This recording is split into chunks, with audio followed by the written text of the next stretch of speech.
whereas before I moved among people selfishly and empty-handed, taking their goodwill and sometimes their handouts with little gratitude.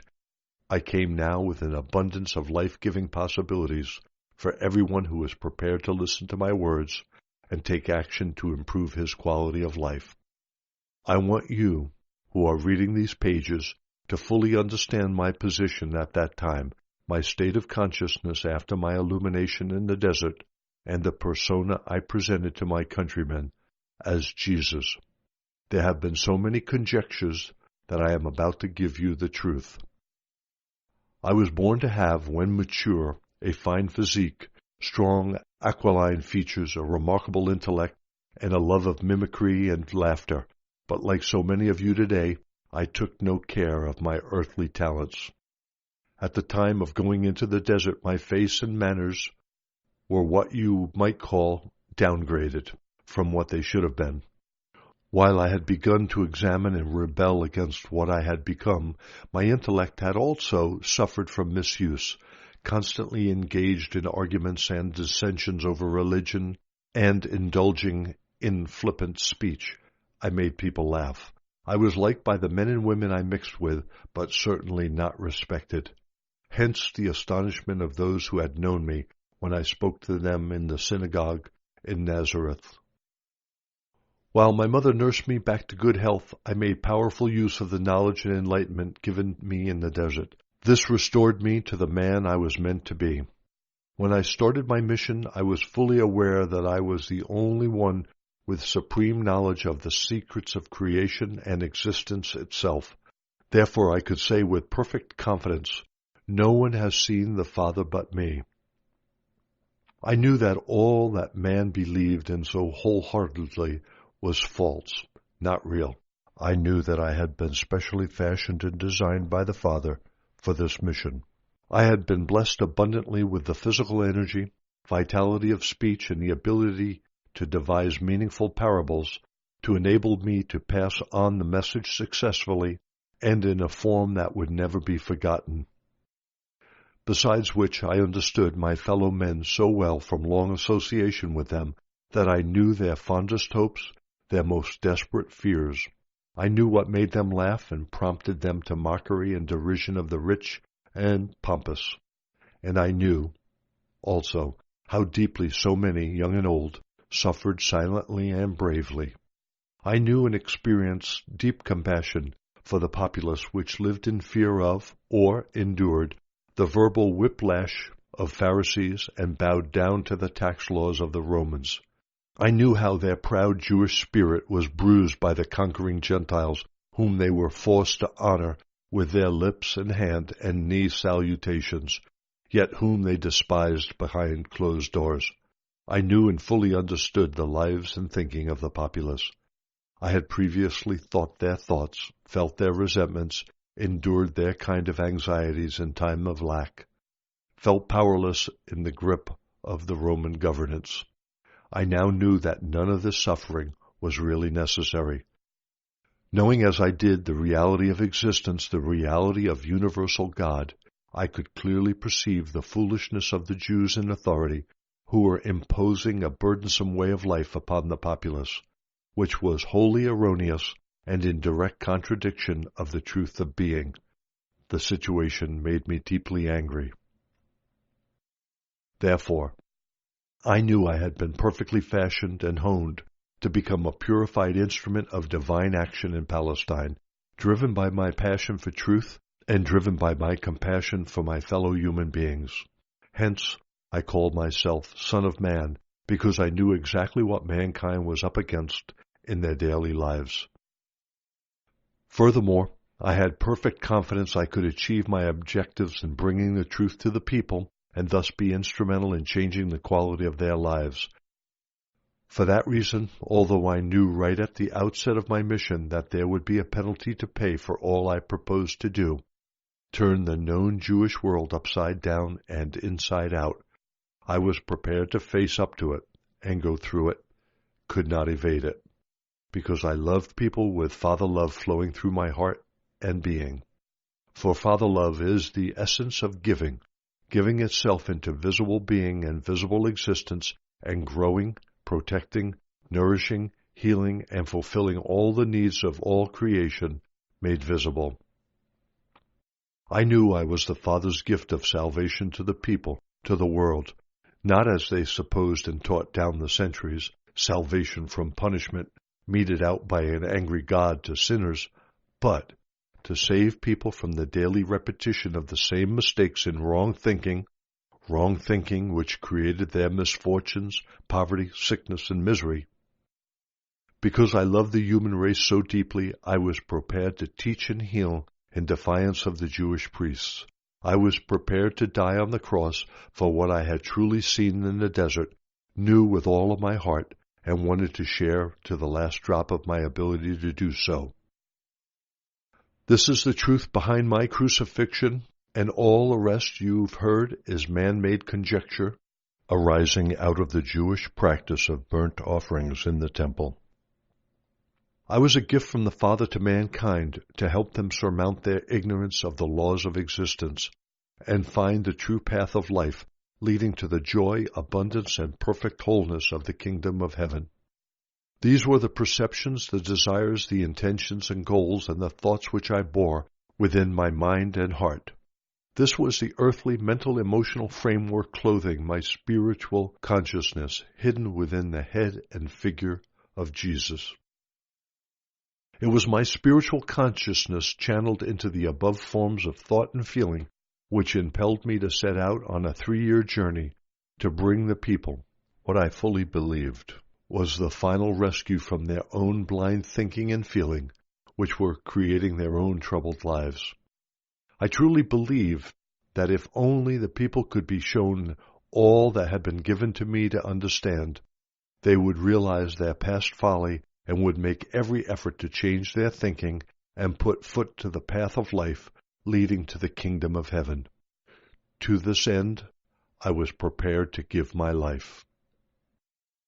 Because of the wrong interpretation placed on my mission by Jewish teachers, my true message has been distorted out of recognition, and the purpose of these letters is to bring to the people of this new age the truth of what I really spoke to the crowds in Palestine. Therefore, returning to my recounting of those days, let me take you back to a special day which bore fruit amongst my listeners and made a lasting impression in the minds of my disciples. Hence, for me also, it was a particularly meaningful day. I took time off from the pressure of people to go into the hills to pray and meditate, to recharge my spiritual batteries by making a deep, strong, more powerful connection with the Father within me. This connection was so rapidly obscured within my consciousness when I was busy amongst the crowds that I was exhausted. Arriving in the cave I used when in that area, I pulled out the pallet hidden under a rock and lay down to sleep. Instead of sleep, however, I felt the immediate inflow of divine life, the Father, and the tiredness was dissolved as my body was charged with the power, which is the creative source of all being. I was lifted in consciousness into golden light, and as I was traveling upwards within this light, it suddenly changed to purest white, and I knew that in consciousness I was now at the portals of the equilibrium, which is the eternal, the universal, the infinite dimension beyond all conception of human mind. I observed the light, but was not of it, nor was it powerfully within me, since this was the God dimension of the void, the no form of the universal equilibrium. But it communicated with me and infused me with its glowing love. It impressed in me yet again that it was the creating, perfecting, healing process, love, governing all existence. I knew that wherever there was lack, there would eventually be fulfillment, even as waters flow to fill a lake. Where there was misery, there would be joy, because it was the nature of the universal to move into any living thing in need to bring fulfillment and joy. I knew that where there was no growth, circumstances would arise to promote the growth. I knew that where there was a sense of failure, challenges would be provided to spur people into success and self-confidence. I saw that this love work constantly initiated by the Father in the lives of overburdened people might not be recognized as a gift of love by the recipients. They might be so sunk in their apathy, feelings of failure, their belief that nothing good could ever come their way, that they would fail to see anything in their lives beyond their own beliefs and feelings. Hence they would remain rooted in their own self-created hell. There was no need to feel sorry for anyone. The only need was a compassionate heart and a determination to bring truth to heal their ignorance. The greatest gift a man can give to another was the enlightenment of ignorance of existence and its cosmic laws, for the truth was, every single soul was embraced within the universal, and the degree of universal input via the Father love work in their lives depended entirely on the individual's receptivity. I realized that what people needed urgently to hear was what I had just been told. They needed to see and fully realize the intention and the purpose and the potential of love, which was the very substance of their being. Because of their disbelief, they might cast the Father love work aside as being more pain-inducing challenges, and thus lie down in their failure forever. I now saw, even more clearly, I was sent to awaken people to all the possibilities for self-development, prosperity, and the achievement of joy and happiness, but it would be up to them to wake up and take advantage of what was offered them. I remember that this upliftment lasted all night, and in the morning I rose feeling alive as never before. My message had been clarified. I had seen even more clearly the reality of the Father and knew that I would be able to go out that day and meet the crowds and transmit to them the power and the life of what had been shown to me. As I climbed down from the cave, I came to a large rock overlooking a steep precipice. When I sat, I was able to look down over the town we were to visit that day. I could feel that perfecting process, that making whole impulse, the Father, surging through me, and I longed to share it with others before the problems of daily living should swamp it, and it should lose its power and driving force within my human consciousness. My disciples joined me a short while later. On entering town, they spoke to the people and directed the gathering crowds to move onto the sloping ground below the dwelling places. Standing on a large rock in their midst, I began to speak. I found that the passion and the joy, the yearning, longing, and conviction were all spontaneously poured into the words I spoke to them. You are sorely pressed down and weary. Your tasks grow heavier as you get older, your bellies are often empty, your clothes get threadbare, people make you angry, and you feel there is no end to your trouble and heaviness of spirit. But this is not the truth concerning your existence. Your lives were intended to be very different. If you could only see beyond your feelings, if you could only lift your minds to make contact with the Father within you, you would be able to see and know what your state of existence should be. You would realize you were created to enjoy abundance, protection, good health, and happiness. But because daily you live in fear of good and evil, and believe and expect these more than you believe the Father is abundant life and love within you, supplying you with all the things necessary for health and well-being, it is your most feared good and evil experiences you attract into your life and bodies. Your beliefs in good and evil obscure, cloud over all that the Father has in store for you. If only you will believe in Father love. You judge your todays and expect your tomorrows, what you have experienced in the past. Therefore, are the ills of your yesterdays continually repeated in the future. You are enslaved by your memories and your undeviating belief that what was past must return again and again to burden and wound you. You do not need to heal your bodies or try to make your lives better. You need to heal your beliefs. I have told you there is nothing solid under the sun. If you could heal your beliefs, bring your beliefs into line with the Father's true intention for you, the wrong beliefs governing your bodies and lives would dissolve like mist in the sun. Your every circumstance would immediately come back to the divine intention behind all creation. You would find that for every difficulty, for every lack of every kind, there is always a mean to end the difficulty. There is always a filling of your basket to meet your needs. What do you think happens when the sick come to me and I lay my hands upon them? Am I thinking about the illness? Am I wondering if the person will be healed? Am I afraid that Father might be sleeping or is so far away I cannot be heard? No. If these were my disbelieving thoughts, there would be no healing. When a person approaches me for healing, I immediately rejoice because I know that the power, which is the Father, is within me, ready and waiting to heal the moment I ask. I give thanks because I know that the Father's will is health, not sickness. Therefore, I pray that the Father's will be done in the sick person. As I remove the belief in sickness from the sick person's body and know that the Father's will of health is flowing into his system, so does the appearance of sickness, change into the reality of Father health, and the body is made whole once more.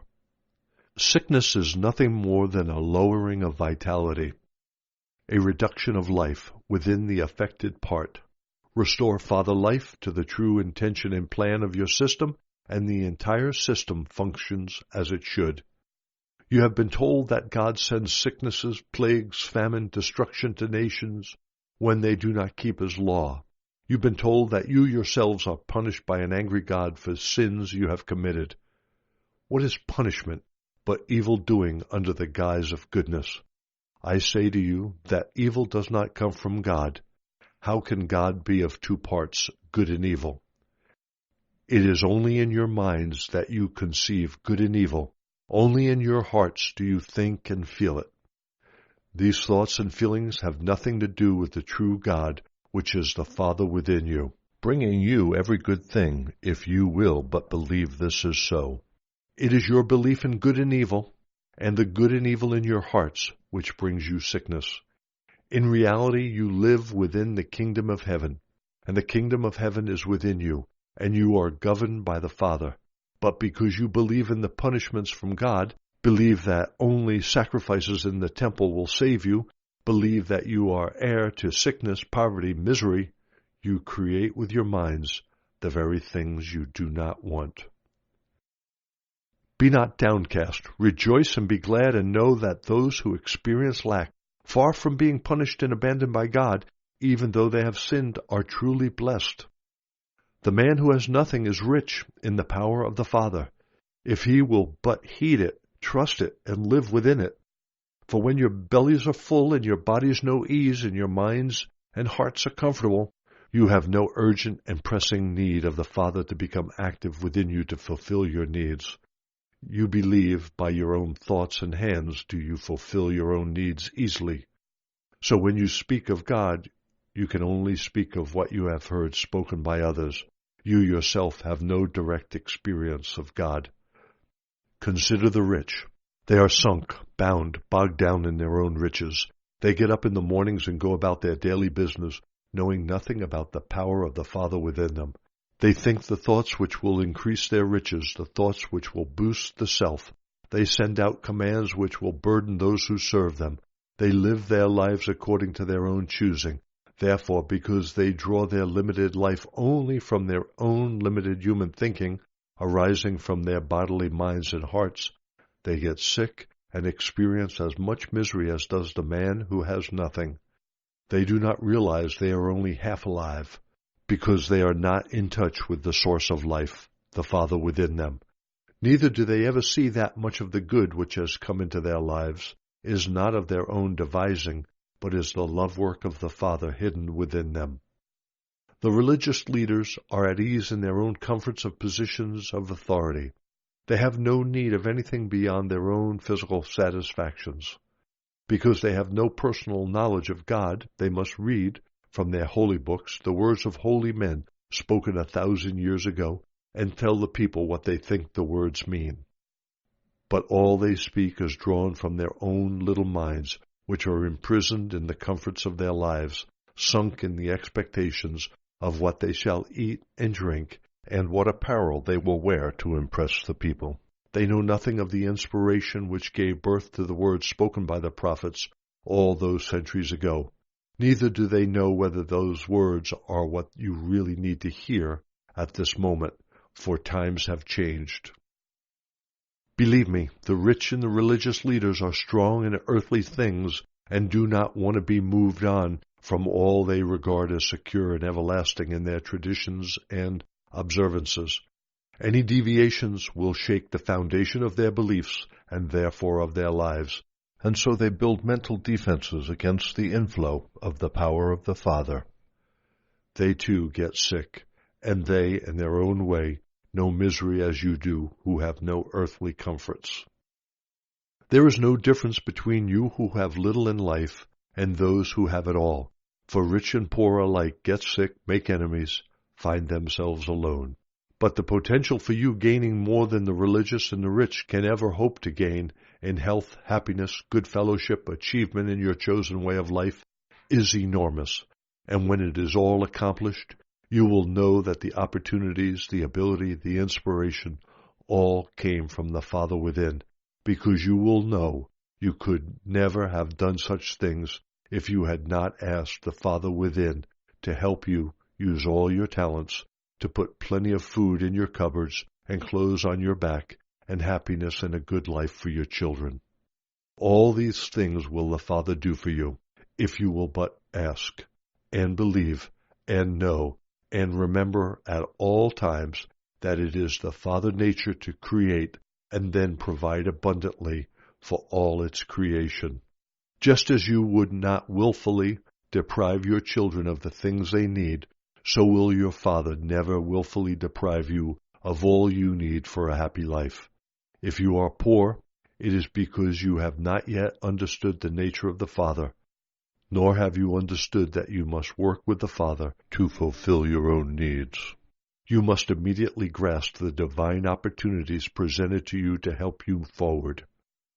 If only I could show you and make you see and believe that when you mourn, your sadness is known to the Father.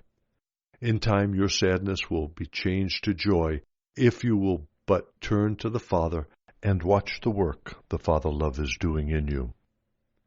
You will find comfort beyond anything you thought possible. How blessed you are when you are hungry and when you are thirsty, for your needs are known to the Father. Shortly those needs will be satisfied if you cease to wail and begin to pray to the Father and ask, believing you will receive. How can you believe that to eat and be properly clothed, you must first go to the temple and offer burnt sacrifices of the Father's own living creatures to pay for your sinning? Can you not see that the living things you burn have been created to enjoy life even as you've been created to enjoy life? They have been created to be a blessing and blessed on this earth, even as you have been born to be both blessing and blessed.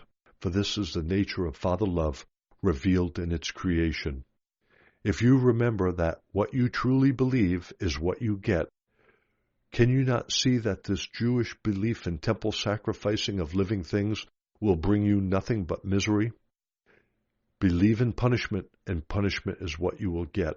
Believe in killing and destruction as being the right way to reach God, and that is what you will experience, killing and destruction. If you are hungry and thirsty, it is because you are turning away from the Father within you. By indulging your fearful thoughts, anxieties, and feelings of hopelessness, you are creating the very conditions you want to rectify. You are doing all these bad things to yourselves.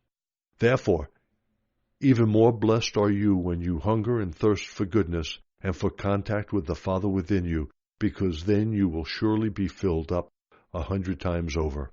Blessed are you when you are attacked and robbed, because you will see God in action when you stand still in perfect trust and see deliverance taking place. Blessed are you when you are caught up in conflict, yet can still care about your fellow man and be the peacemaker. You carry love in your heart, which is of the Father, and you are truly a child of the Father. Blessed are you when you have been deeply wronged by another, yet can forgive and can show mercy, abstaining from seeking justice or the means to persecute him. You put yourself directly in harmony with the love which is God active within you, and even so will you be spared in times of trouble. Most blessed of all are the pure in heart, for such as these have rid themselves of all anger, hatred, vindictiveness, unkindness, envy, hardness of heart, and stand before the world as love made visible. They will know the reality called God, and they will know the reality is the Father within them. How can I help you see this great truth? How can I help you see the reality of the kingdom of heaven, the kingdom of God? You do not have to look up at the sky, because that is not where you will see the activity of the Father so clearly that it must surely reinforce your faith. This is where people, down the centuries, have made the big mistake of turning in toward their dreaming, their imagination, and creating for themselves a Jehovah which does not exist. You will not find the Father in some place in the heavens above you. The Father is in no special place, but everywhere around you and within everything. You can see the Father's marvelous work. Look around you at growing things, the wheat, the grass, the flowers, the trees and birds, and in every living thing you will see the mysterious and wonderful work of the Father, ceaselessly active. It is here that the Father is perfectly in control. You can see that there is perfect law and order, growth, development, and eventually the harvest to bless both man, beast, and birds. Consider the way that a man, after tilling his fields, will scatter seed over the earth and cover it over. He packs up his tools and goes home, content that eventually, if there is sufficient rain, there will be food for him to feed his children. For many days he sleeps and wakes and does nothing more to his plants, but when he visits them he sees the blades of green pushing through the soil.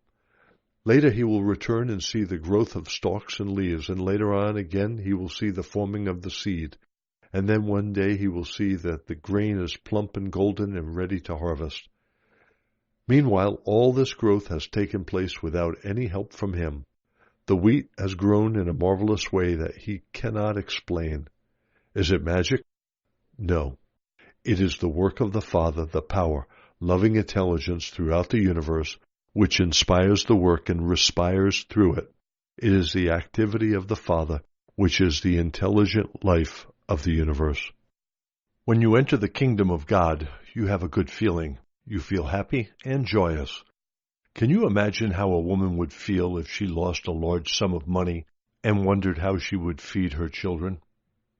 The woman of the house would be in tears and would sweep the house so thoroughly that there would not be a speck of dust. Then, hidden in a dark corner, she finds the treasured piece of silver, and immediately her tears are dried. She begins to smile, and then feels so alive and so joyous that she rushes out of her house to call in her neighbors to have a celebration party. Where she had thought she had lost everything, she was now rich after all. So it is when you find the kingdom of heaven, the kingdom of God. Instead of tears and fears and hunger and sickness, you find the peace, joy, plenty, and health of the kingdom of God. You will never experience any kind of lack again. The kingdom of God can also be likened to a very rich man who was a dealer in pearls. All his life, he had wanted to find a special pearl which would outshine all others. It would be flawless and perfect, and he would be the envy of every other dealer. One day he found such a pearl, beautiful beyond imagining, perfect beyond all others. He sold everything he owned, he abandoned all that he had accumulated to buy this pearl, and was happy beyond all dreaming. What does this mean? It means that all the things he had previously valued in his life, his richly furnished house, his valuables, his way of life, plenty of food and drink, he gladly gave them all up in order to possess the treasure beyond price, the knowledge leading him into the kingdom of God, where happiness is a state of mind which cannot be touched by the outer world with all its cares and worries. The kingdom of God is within you. You enter the kingdom of God when you realize fully that the Father is active at all times within you. It is a state of mind, of perception and understanding that the reality behind and within all things visible is the Father, and is beautiful and perfect, and that all things which are contrary to beauty, harmony, health, abundance, are the creations of man's wrong thinking. How I have grieved over you who suffer! but you do not need to suffer if you listen to what I have to tell you. But I must warn you that the path leading into the kingdom of heaven is difficult to follow because it means that, first, you have to deal with yourself. What is the self you have to deal with? Because out of your desire to protect and promote your own personal good come all your selfish thoughts, words, and actions. You will probably ask, why should I have to worry about these? If what you say is true, that there is no punishment, that God sees not our evil, then why should we be concerned about the way we behave? There is so much here to be learned that I hardly know where to begin. As I have explained, you draw your life from the Father. Therefore, you draw your capacity to think and love from the Father. Even as Father intelligence is creative, so is your consciousness creative. With your minds and hearts, you actually form the plans of your own lives and experiences. And what kind of lives do you plan and form in your minds? If someone annoys or hurts you, you may retaliate in some way or another. You believe that if your eye is taken, you must expect the adversary's eye in return. You believe that whoever kills should be killed as punishment and compensation. You believe that whoever robs you should pay the price, that whoever steals your wife should be stoned along with your wife. You believe in the extraction of payment for every evil thing that comes your way. Since it is human nature to hurt others, and you have been taught to retaliate, your lives are a continual scene of warfare. Warfare in the home amongst husbands, wives, children, and neighbors, and public figures, and between nations. Your Father knows nothing of this warfare in your lives, but knows the stress in your minds and bodies arising from this warfare, but can do nothing to ease your pain until you yourselves stop the warfare. You yourselves must cease your fighting and live in peace with your family, neighbors, employers, public figures, and other countries. Only then can the Father love work take place in your minds, hearts, bodies, and lives. Only then will you be able to recognize and see the love work being done in you and for you by the Father.